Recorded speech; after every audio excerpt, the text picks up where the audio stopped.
오늘은 피임 기구 중에서도 이식제 알아들으시겠나요? 이식제? 외부에서 넣어주는 것들로 준비해봤습니다.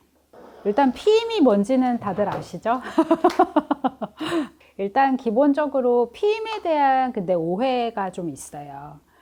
뭔가 한국 사람들은 호르몬 포비아가 있습니다. 호르몬이라고 하면 뭔가 무섭고 암이 걸릴 것 같다. 뭐 이런 생각들을 많이 하시는데 그래도 요즘에 한 20, 30대 분들한테는 그런 게 좀 덜한 것 같고요. 좀 더 이제 중년층으로 가면 좀 그런 걸 무서워 하시는 것 같더라고요. 근데 이제 뭐 기본적으로 많이 아시는 호르몬제는 당연히 이런 피임약이고 뭐 보통 이제 먹는 거 이렇게 해서 매일매일 하나씩 먹는 거 이런 것들을 이제 피임약이라고 많이들 알고 계시죠.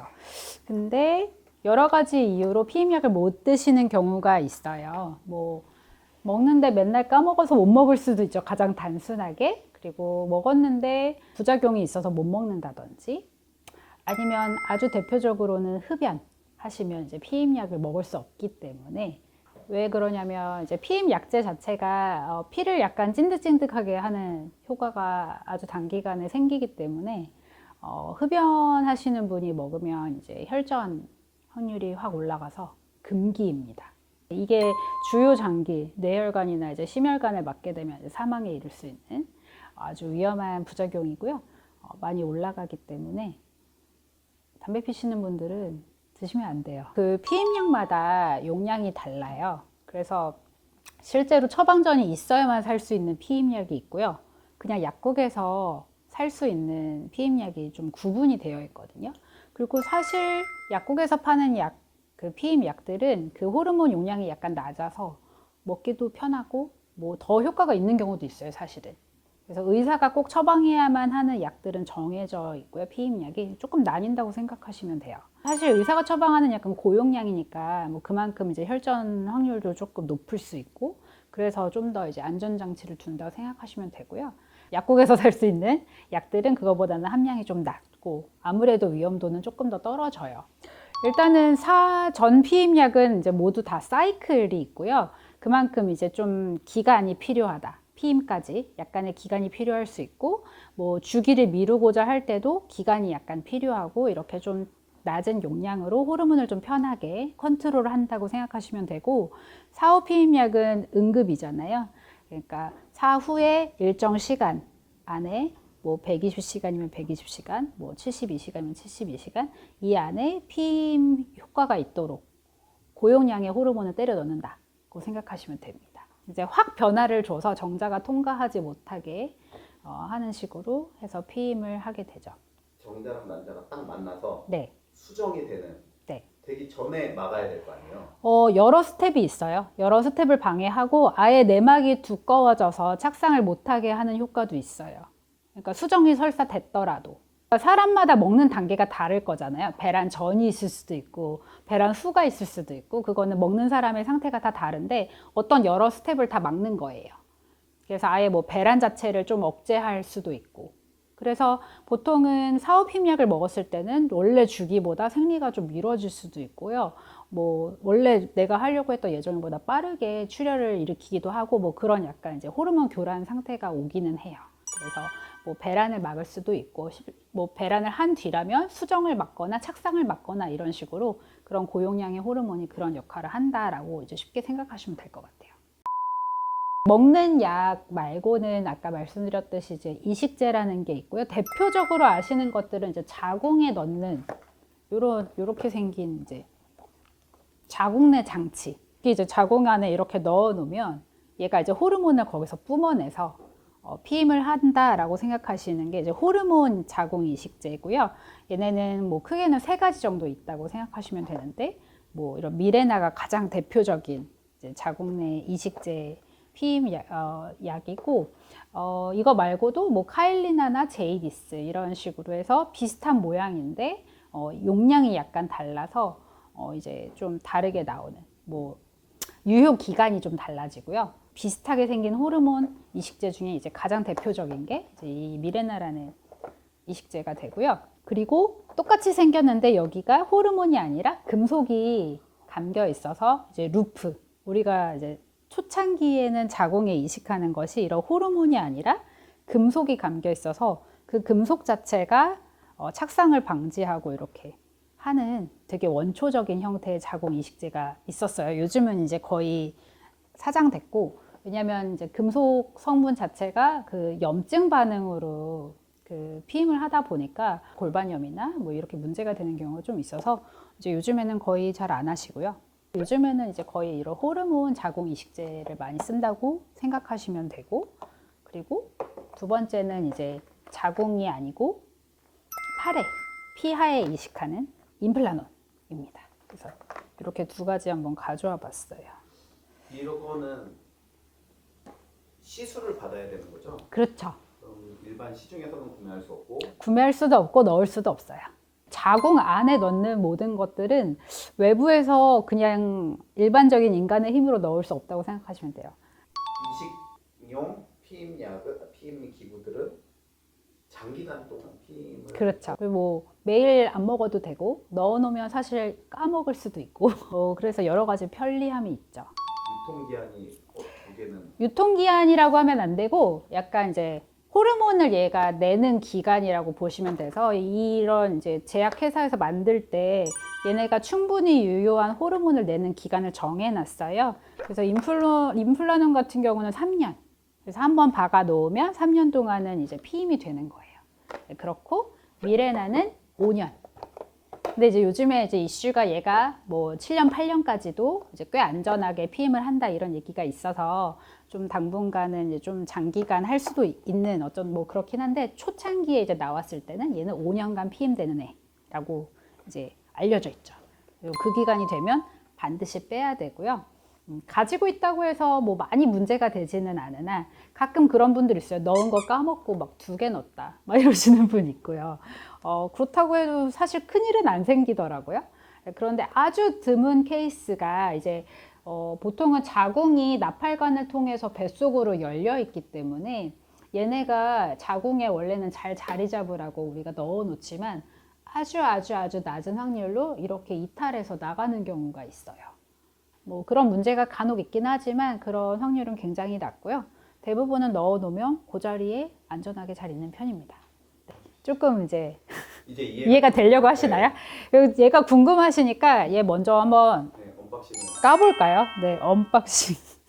그래서 이제 환자분들한테도 이렇게 까서 보여드려요. 왜냐하면 자궁에 넣는 거기 때문에 보지 않고 몸에 넣는 거에 대한 좀 불안감이나 저 사람이 나한테 이걸 보여주고 딴 거 넣는 거 아니야? 뭐 이렇게 의심하시는 분도 아주 드물게 있고요.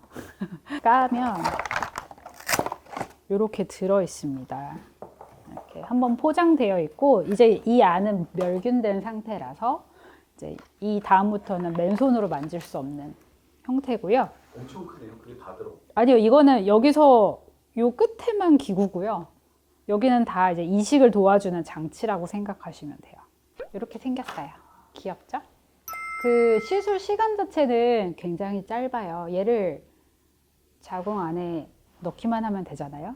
심플하게. 근데 이제 이 통증이나 어떤 시술이 오래 걸리는 이유가 있어요. 그 이유가 뭐냐면 이 모형을 한번 보셔야 되는데요. 우리가 질의 단면을 지금 보고 계시고 그 다음에 여기가 이제 자궁 경부. 우리 저번에 자궁 경부 얘기했잖아요. 암이 생기는 자궁 경부가 있고요. 여기가 이제 자궁의 입구라고 생각하시면 돼요.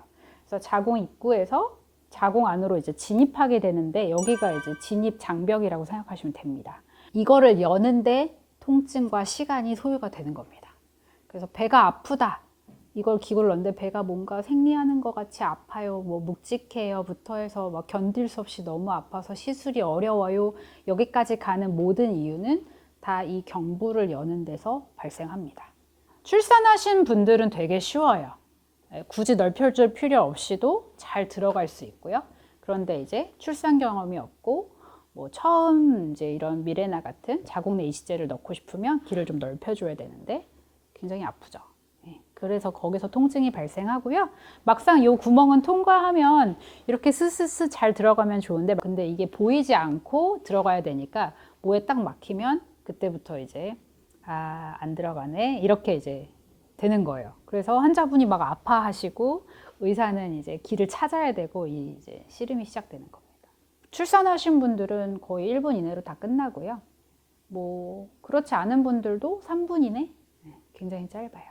숙련도에 따라서 길어질 수 있죠. 그리고 그렇게 시도하다가 안 될 수 있고 우리 자고 합시다 이럴 수 있죠. 이제 길을 뚫고 나면 얘를 이렇게 넣잖아요. 자궁으로 이렇게 진입해 가지고요. 아이 센치에 맞게 이렇게 딱 들어갔잖아요. 그렇게 되면 이제 얘를 당겨서 딱 날개를 펴요. 그러면 이제 자궁 안에 딱 안착이 됐겠죠. 그렇게 한 다음에 얘를 뒤까지 잡아 빼면 이 기구만 딱 나오거든요. 얘가 이제 진짜 미레나예요. 그리고 얘를 쓱 빼면 이렇게 빠집니다. 꼬리를 달고 있죠. 얘는 뭐냐? 가이드예요. 나중에 미레나를 제거할 때 쓰는 가이드예요. 그래서 기구를 아까 여기까지 넣었잖아요. 그러면 얘가 자궁 경부를 통해서 이렇게 나와요. 실이. 딱 해서 이렇게 자리 잡게 됩니다. 이해되셨죠? 그래서 아까 상상하셨던 것처럼 꽉 막는 형태는 아니고요. 얘가 어떤 사람은 이렇게 좀 내려와가지고 닻을 내릴 수도 있죠. 그래서 뭐 중간쯤에 이렇게 자리 잡을 수도 있어요. 빠지지만 않으면 다 역할은 합니다.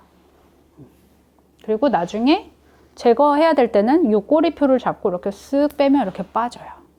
아까 제가 얘가 피임 목적이 아닌 경우도 넣는다 했잖아요. 실제로 얘가 피임 효과는 이렇게 딱 걸쳐 놓으면 여기서 얘가 계속 호르몬을 내 가지고 자궁 내막이 두꺼워지는 걸 방지해요. 자궁 내막이 두꺼워진다는 것 자체가 착상이 될 수 있는 상태라고 생각하시면 되고요.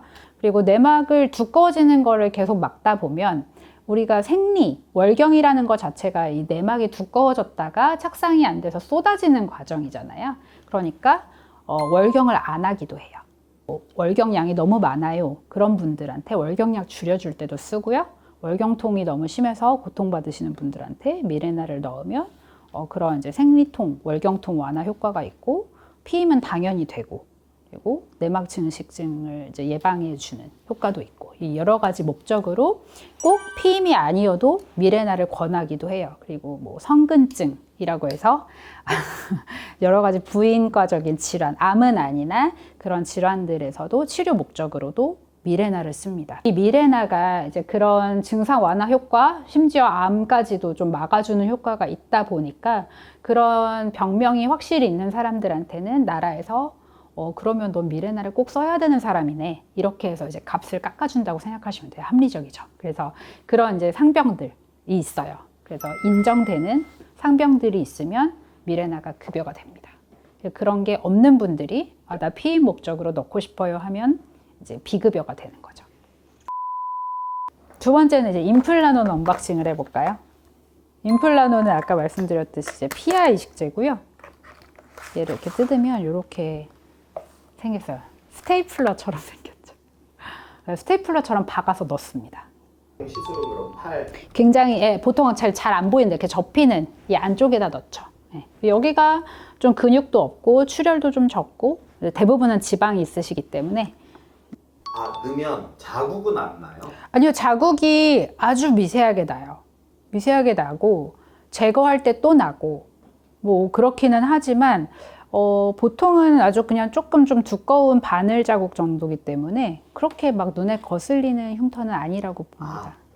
그래서 이렇게 이제 두꺼운 바늘로 이제 팔에 피부가 이렇게 있으면 얘를 이렇게 딱 이렇게 찌르고 피부가 있으니까 찌른 다음에 이렇게 들어가요. 이렇게 들어가서 얘를 잡아당기면 이렇게 기구가 딱 빠져요. 그럼 얘가 여기 피하에 이렇게 딱 이식이 되는 형태인 거죠. 꽤 기네요. 네, 꽤 길죠. 4cm? 3-4cm 되는 것 같아요. 네. 얘가 여기 딱 넣었을 때 결국 전신의 호르몬을 얘가 내뿜는 거거든요. 그래서 얘를 넣어도 무월경이 일부 와요. 그러니까 호르몬 효과 때문에. 무월경을 대부분 되게 기대하시고 넣으시는 경우가 있어요. 피임약은 우리가 일부러 무월경 그냥 사이클에 맞게 먹으면 만들 수 있고, 근데 이제 얘네도 무월경이 일부 오는데 제가 일부라고 자꾸 말씀드리는 이유가 이제 생리 좀 그만하고 싶다. 아니면 뭐 생리 때 양이 너무 많아서 괴롭다. 이러시는 분들이 아예 안 했으면 좋겠어 하는 마음으로 이런 것들을 찾으시는데 보통은 한 20% 정도만 온다고 되어 있어요. 그래서 무혈경을 또 원하든 원치 않든 오는 경우도 있고 뭐 그렇기는 한데 그건 다 이제 호르몬에 대한 어떤 작용이라고 생각하시면 됩니다. 그러면 둘 다 의약품인 그렇죠. 이 약국에서 팔면 큰일 나겠죠? 이제 의약품은 반드시 그런 효과를 봐야 되는 것들이죠. 그래서 임상 시험이나 그런 허가를 내기 위한 기준들이 정해져 있고 그거를 통과해야만 되는 거죠. 경구성 피임약. 네. 담배 피면 안 된다 했잖아요. 네. 얘네는 이제 해도 돼요. 네. 이걸 못 먹는 사람들이 이제 하는 방법이 이겁니다. 왜냐하면 이 호르몬을 먹으면서 전신 효과를 내는데 이 국소 장치는 여기 자궁 안에만 호르몬을 고농도로 품고 있다고 생각하시면 돼서 전신 효과가 없어요. 그래서 이제 담배 피시는 분도 국소 부위에 한정 지어서 그렇죠. 작용을 하기 때문에 맞아요. 네, 혈전이나 이런 거에 대해서 잘 상관이 모르고 없다고 보는 거예요. 그래서 얘는 됩니다.